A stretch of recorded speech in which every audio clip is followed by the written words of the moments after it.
बोलो सतगुरुदेव की जय। संत सम्राट सतगुरु कबीर साहिब की जय। संत श्री राजा राम जी महाराज की जय। संत श्री माला राम जी महाराज की जय। दाता श्री बोला राम जी महाराज की जय। ध्यान मूलम गुरु मूर्ति पूजा मूलम गुरु पदम मंत्र मूलम गुरुर्वाक्यं मोक्ष मूलम गुरु कृपा मोक्ष मूलम कृपा। गुरु कबीर के चरण नमो प्रगटाया सतपंथ मुक्ति विधाता सतगुरु धन्य विवेकी संत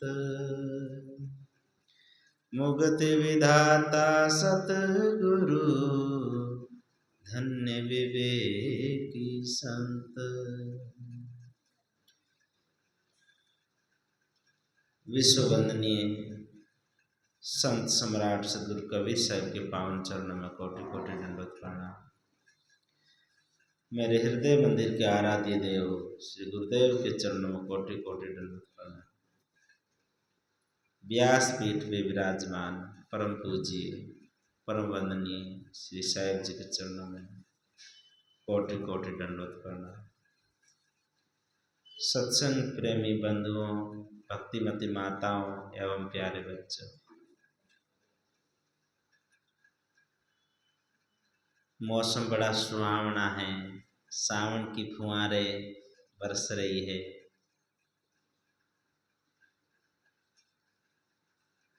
अच्छा है। इधर सत्संग की गंगा भी बरसे। बारह मास बारिश होने से बाहर का वातावरण ठंडा होता है, अच्छा है, आराम रहता है, गर्मी से छुटकारा होता है। पर भीतर जो आग बरस रही है, मन के अंदर काम की, क्रोध की, लोभ मोह की आग बरस रही है। सदगुरु कहते हैं उस आग को ठंडा करने के लिए, उस आग को बुझाने के लिए गुरु वाणी की वर्षा हो, जिससे कामादिक विषयों की आग बुझे।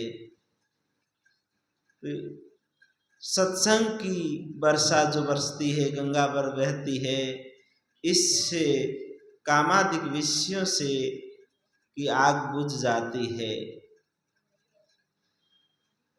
सदगुरु संत कहते हैं ये जीवन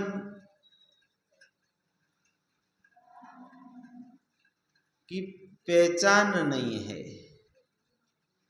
मानुष जीवन की पहचान नहीं हो रही है। जी रहे हैं पशु पक्षी की तरह, परंतु इसकी पहचान जब हो जाए, जैसे उस अनजान व्यक्ति एक हीरे को कंकर पत्थर की तरह समझता है, जब उसको पता चल जाए ये कंकर पत्थर नहीं बहुमूल्य बेश कीमती हीरा है, तो उसको तिजोरी में रखता है, लॉकर में रखता है और बार बार संभालता है, देखता है कहीं चोरी नहीं हो जाए। इसी प्रकार इस जीवन को बेश कीमती जिस दिन समझ में आ जाएगा, जब पहचान हो जाएगी, तो जीवन के एक एक श्वास को होश पूर्वक जिएगा। एक एक श्वास के प्रति सजगता बनी रहेगी। कोई क्षण मन में विकार न पैदा हो कि जिससे हमारा जीवन बर्बाद न हो जाए। संभल संभल करके देखना है, अपने भीतर लौटना है। सदगुरु संत कहते हैं जब तक भीतर की आग शांत नहीं होगी तब तक बाहर की शांति से, बाहर की सुख सुविधा से आदमी सुखी नहीं हो सकता है। कितनी ही सुख सुविधा हो घर में एसी चल रहा हो, रूम एकदम ठंडा हो, और जिस समय व्यक्ति के अंदर क्रोध आता है तो आदमी क्रोध की आग में जलने लगता है, दुखी हो जाता है, व्याकुल हो जाता है।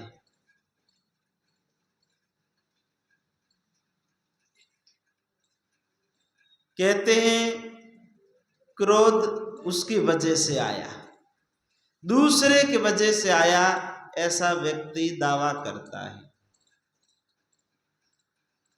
किसी दूसरे के हाथ में चाबी नहीं है, क्रोध अपने भीतर क्रोध का बीज है।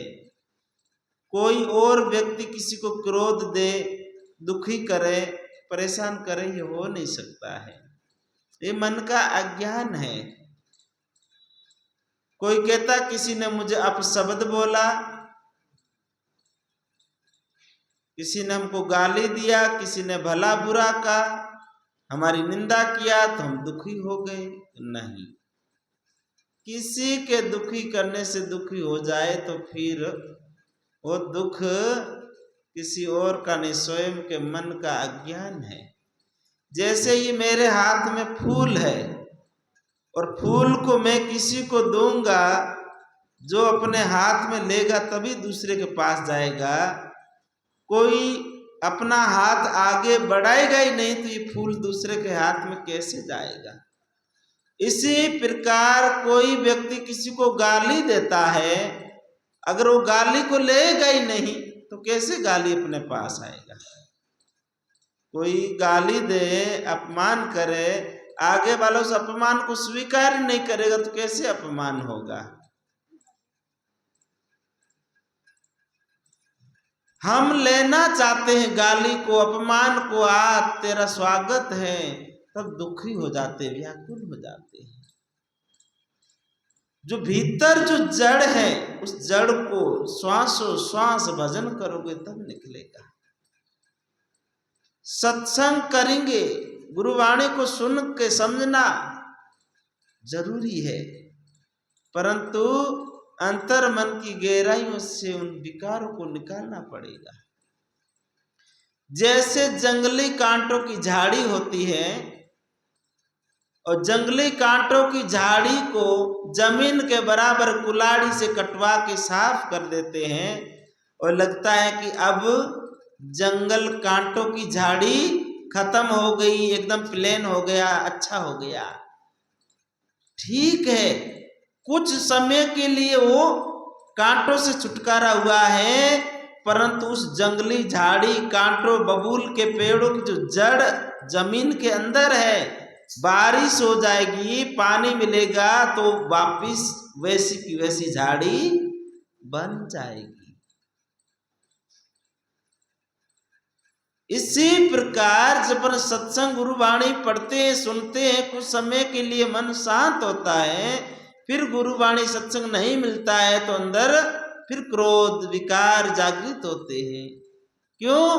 क्योंकि सत्संग तो सुना ऊपर ऊपर से, पर अंतर मन की गहराइयों से सत्संग सुनकर उन बुराइयों को निकाला नहीं। जैसे वो कांटों की झाड़ी की जो जड़ नहीं निकाली, तब तक उस जंगल से, कांटों से छुटकारा सही तरह से नहीं हुआ है, कुछ समय के लिए हुआ है, फिर वापिस पानी मिलेगा तो कांटों की झाड़ी तैयार हो जाएगी। इसी प्रकार अपने भीतर जो जड़ है, काम की, क्रोध की, लोभ की, मोह की, वो सत्संग को सुन करके फिर सुबह शाम भजन करे, श्वासों श्वास बैठ करके ध्यान करे, माला फेरे। माला फेरने का मतलब ये नहीं है कि हाथ में उस माला को घुमा लिया, काम हो गया। माला का मणिया को इसलिए सरकाते हैं, अपनी सुरती, अपने मन को ठहराने के लिए, चित्त को स्थिर करने के लिए। बाकी ऐसे माला घुमाने से कल्याण हो जाता, माला घुमाने से नहीं, माला के मणिये पे अपनी सुरती को इकट्ठा करना है, एकाग्रित करना है, चित्त को स्थिर करना है। और चित्त को केवल स्थिर ही करना नहीं है, स्थिर करके फिर भीतर लौटना है। श्वासों श्वास में आते श्वास जाते श्वास के साथ में भजन करना है। भीतर लौट करके देखना है कि घटना बार घटती है और क्रोध अंदर आता है, घटना बार घटती है, लोभ अंदर जागता है, घटना बार घटती है, ईर्षा अंदर जगती है। क्यों?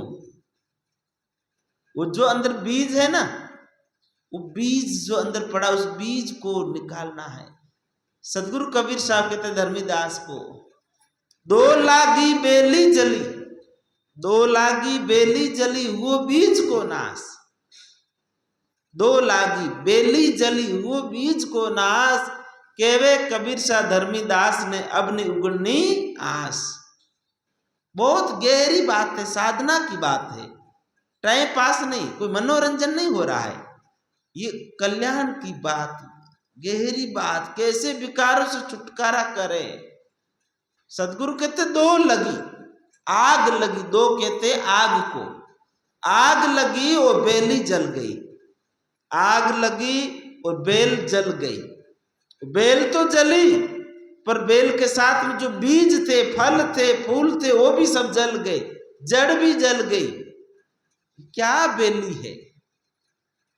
ज्ञान वैराग की आग लगती है तो मोह ममता की बेल है। क्या बेल है? मोह ममता की बेल है। ज्ञान वैराग की आग लगती है तो मोह ममता की बेल जल जाती है। पर बेल तो जली, और अगर बीज बच जाता तो फिर वापस बेल उग जाएगी, बीज बचा हुआ है तो नहीं। बीज क्या है? राग और द्वेष, राग और द्वेष रूपी बीज भी जल गया, फिर अब उगने की कोई आस नहीं है, खत्म कर दिया है। बेल भी जल गई, मोह ममता की बेली को जला के और बीज को भी जला के राख कर दिया, अब उगने की कोई आस ही नहीं है। उगने का मतलब अब जन्म और मरण, सबसे बड़ा दुख है जन्मना और मरना। जन्म हुआ है तो दैहिक दैविक भौतिक ताप शरीर में आता, कष्ट आता है, कोई उनको तकलीफ आती तो दुखी हो जाते हैं। साहिब कहते जन्म मरण के दुख से छूटना है तो श्वासों श्वास भजन करो, श्वास का प्रतीक सजगता में और लौट करके अपने भीतर लौटो, अपने भीतर की खोज करो। सदगुरु कबीर साहिब कहते मेरी गाय गाएगा तो बहुत धक्का खाएगा, मेरी गाय गाएगा तो बहुत धक्का खाएगा, मेरी खोजी खोजेगा तो 3 लोग को पाएगा। मेरी गाय, केवल गाय हुई को गाता रहेगा, केवल जैसे चिंतन करे, भोजन का चिंतन करने से भूख नहीं मिटती है, मिटती है अच्छे अच्छे रसगुल्ले गुलाब जामुन जलेबी का चिंतन करने से मुख मीठा नहीं होता है, घी के कहने से घी नहीं उपजता है। इसी प्रकार सदगुरु कहते हैं कि केवल वाणी को गाने से नहीं हो, उस वाणी को जीवन में अपनाना पड़ेगा, गुरु वाणी को जीवन में अपनाना पड़ेगा। मेरी खोज, मैंने अपने भीतर खोज किया, इसी प्रकार सब अपने भीतर खोज करें। 3.5 हाथ की काया है। कितने हाथ की काया है? छोटे और बड़े, कोई भी व्यक्ति के स्वयं के 3.5 हाथ की ही काया है। वो 3.5 हाथ की काया के भीतर ही खोजना है, बाहर कहीं नहीं खोजना। बाहर तो फिर जन्म गमाया, बाहर तो फिर मन को फिरा फिरा के जन्म को गमा दिया। जिन पाया घट ही में पाया, जिन्होंने भी पाया इन घट के भीतर ही पाया है, परंतु वो सत्संग के द्वारा ही संभव है। सत्संग में बैठेंगे, गुरु वाणी को सुनेंगे, समझेंगे, तभी तो अपन को पता ही चलेगा। जब गुरु वाणी को सुनेंगे नहीं, समझेंगे नहीं, तो भजन करेंगे कैसे? भजन करने की विधि तो सत्संग में ही समझेंगे। तो पहले तो सत्संग को ठीक से श्रवण करे, समझे, फिर भीतर जाने का रास्ता काम करे, गुरुवाणी को चले। इन बीज को नष्ट कर देना है। जन्म मरण का बीज है, आशा वासना राग द्वेष मोह ममता, ये बीज है। इस बीज के वजह से आना और जाना है, इसलिए आना जाना खत्म कर लेना है। भजन करो, समय निकाल के नहीं बैठ सकते, तकलीफ होता है बैठने में, कमर दर्द होती है, घुटनों में दर्द होती है, खुजली आती है, बैठ नहीं पाते हैं, तकलीफ होती है। पर विचार करो, अभी घंटा आधा घंटा एक आसन पे नहीं बैठ सकते, भजन नहीं कर पाते हैं, तो देखो फिर माँ के गर्भ में घंटा नहीं, 2 घंटा नहीं, 1 दिन नहीं, 2 दिन नहीं, महीना नहीं, 2 महीना नहीं, 9 महीना, 10 महीना उर्द गमन लटका रहा गर्भवास में। मोह जाल बता, मल मूत्र के अंदर विचार करो। उन गर्भ अवस्था के नरकों से बचना है तो बैठ करके भजन करो। जैसे बैठ सकते हो, कुर्सी पे बैठ सकते, कुर्सी पे बैठ लो, बैठ नहीं सकते सोए सोए भजन करो। पर ज्यादा तक सोओगे तो नींद आ जाएगी, भजन तो होगा नहीं। अच्छी बात है, नींद आती तो गहरी नींद में भी भजन ही होता है। अच्छी नींद आ जाती है तो मन शांत हो जाता है, परंतु बैठ करके भजन करे तो उतना अच्छा है। ज्यादा शरीर को हिलाए डुलाए नहीं, स्थिर बैठ करके भजन करे। जितना समय बैठ सको उतना भजन करो, कोशिश करो, अभ्यास करो, निरंतर अभ्यास। सबसे महत्वपूर्ण है श्वासों श्वास भजन करना। अब गाय ने अच्छो चारो खवाड़ा, बांटो खवाड़ा, अब दूध निकाला, दूध निकाल પછી गरम कर, समय अनुसार उन्हें जमा देवा। अब गर्मी रे मौसम में तातो तातो जमावे तो दूध फाट जावे, ठंडी रे मौसम में ठंडो कर जमावे तो जमे ही कोनी। समय अनुकूल जेड़ो मौसम है उन अनुसार दूध ने जमावा, दही बने। पर दही रे मैंने गर्मी रे मौसम में बर्फ डाल बलोनो करनो पड़े। ठंडी रो मौसम है जेने हल्को गर्म पानी भी छांटो देनो पड़े तो जल्दी बिलोनो हो जावे।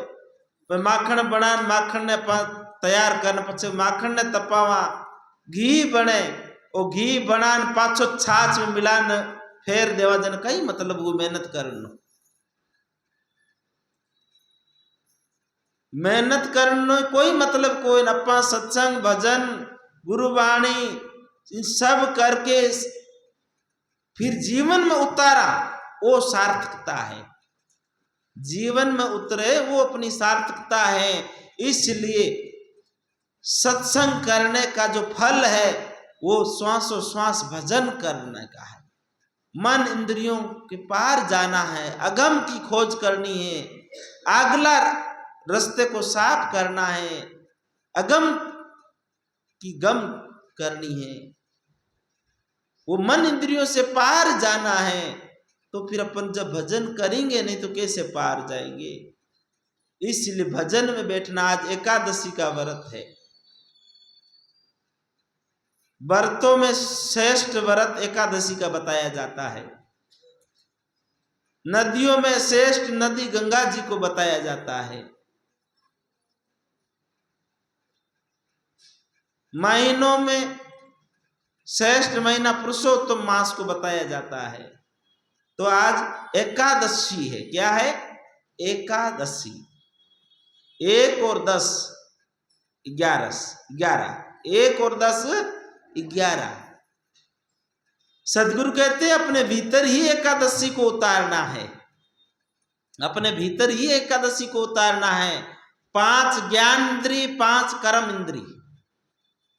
5 ज्ञान इंद्री, आंख, नाक, मुख, श्रवण, ये ज्ञान इंद्रिय है। और 5 कर्म इंद्रिय है, हाथ, पैर और पेशाब का और लेटरिन का रास्ता और वाक्य, ये कर्म इंद्रिय है। 5 ज्ञान इंद्रिय, 5 कर्म इंद्रिय, कितना हुआ? 10। और 11वां मन। 5 ज्ञान इंद्रिय को वश में करो, 5 कर्म इंद्रिय को संयम साधो और 11वां मन को वश में करो, तो हमेशा के लिए एकादशी का व्रत हो जाता है। नहीं तो अपने एकादशी का व्रत करते हैं पर मन को कहाँ कहाँ विषयों में भटकाते हैं, सत्संग नहीं करते, सत्संग सुनते नहीं है, दान पुण्य धर्म कुछ अच्छा काम नहीं करते हैं, तो फिर वो एकादशी का व्रत का कोई मतलब नहीं हुआ, कोई मूल्य नहीं हुआ। एकादशी के व्रत करके अपने मन इंद्रियों को वश में करे। ये नहीं कि भूखे मरना ही एकादशी का व्रत है, नहीं। एकादशी का व्रत करो, सत्संग सुनो, गुरु वाणी को सुनो, मन इंद्रियों को वश में करो, कर्म इंद्रिय ज्ञान इंद्रिय को संयम साधो, खान पान को पवित्र करो, गुरु के बताए रास्ते पे चलो, दान पुण्य धर्म करो। गृहस्थ का जीवन है, खूब मेहनत परिश्रम करके गृहस्थ को कमाना चाहिए और उनके ऊपर बहुत सारी जिम्मेदारियां होती है। ईमानदारी के साथ में कमावे, फिर 10वां हिस्सा परमार्थ में लगावे, अच्छी जगह परमार्थ की जगह में परमार्थ करे।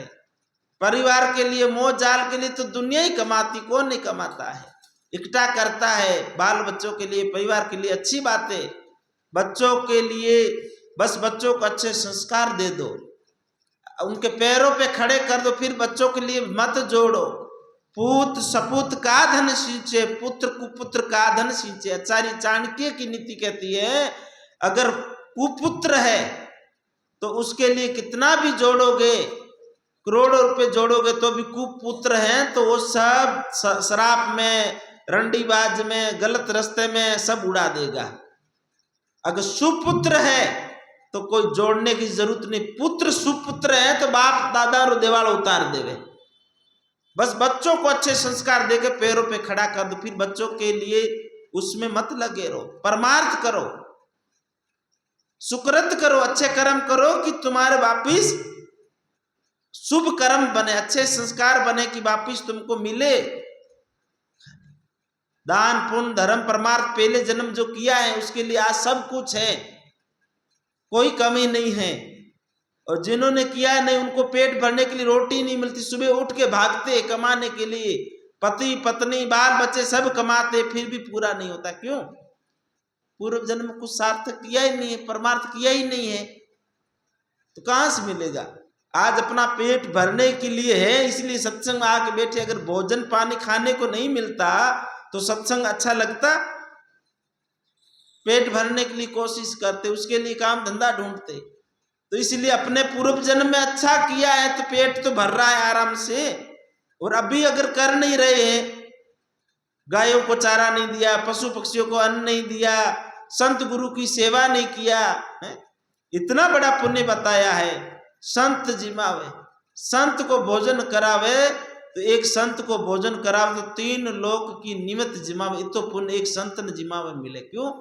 संत परमात्मा रो भजन करे, त्याग वैरागी का जीवन जीवे, परमार्थ रहित जीवे, परमात्मा रो भजन करे और संसार को भी रस्तो बतावे, कल्याण नो संयम रो रस्तो बतावे, त्याग वैराग रो रस्तो बतावे।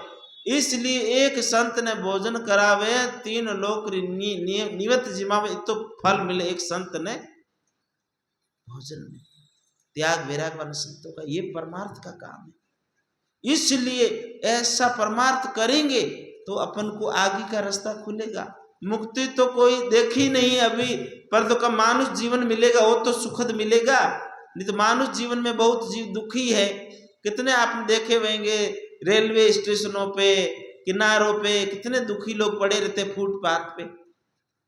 मानुष जीवन मिलना भी, उसके साथ अच्छा परिवार सुख सुविधा मिलना, उसके साथ संत गुरु मिले, सत्संग मिले, तब जीवन सार्थक है। नहीं कोई मानुष जीवन ही मिलना कोई सार्थक थोड़ा ही है। बहुत सारे लोग जिसको पता ही नहीं है, पानी पेशाब कपड़ों में ही करते, मंद बुद्धि है, लूले लंगड़े है, पागल है, जिसको ठिकाना ही नहीं है, होश ही नहीं है, तो जीवन भी क्या काम का। मानुष जीवन भी ऐसा सत्कर्म करो कि मानुष जीवन भी मिले, अच्छा परिवार मिले, सुख सुविधा मिले। वो कब? जब दान पुण्य धर्म परमार्थ का काम करेंगे तब मिलेगा। जमीन में जैसा अपन बोएंगे वही उपजेगा। अगर अपने खेत में तिल बोए हैं तो तिल ही होगी, मूंग बोया तो मूंग होगा, जो बोएंगे वही उपजेगा। और जितना बोते हैं उससे कई गुना ज्यादा पैदाइश होती है। तो संत गुरुजन परमार्थ के लिए कहते हैं, अपने लिए नहीं परमार्थ के लिए अच्छा करो, सुकृत करो कि तुम्हारा शुभ कर्म बने, अच्छे कर्म बने, वापिस मानुष जीवन मिले, सत्संग मिले और अन्न धन मिले कि वापिस जीवन में भी सुकृत भजन कर सके। एक जन्म की यात्रा नहीं, कई जन्मों की यात्रा है। इसलिए इन कामादिक विषयों से पार जाने के लिए बहुत संयम साधना पड़ता है। कम से कम सत्संग भजन तो कर लो, कम से कम मानुष योनि तो वापिस मिले, मनुष्य का तो जीवन मिले, तो मनुष्य के जीवन में सुख सुविधा तो हो कि हम वापिस भी सत्संग कर सके। इसलिए मानुष देवा ने दुर्लभ सो दे तुम पाई, इतना दुर्लभ मानुष तन मिला है, ये जीवन बार बार मिलने वाला नहीं है। इसलिए इस जीवन में आए हैं तो सुकृत कर लो, सत्कर्म कर लो और अपने जीवन को सुंदर बना लो, पवित्र बना लो। इन्हीं शब्दों के साथ अपनी वाणी को विराम। बोलो सद्गुरुदेव की जय।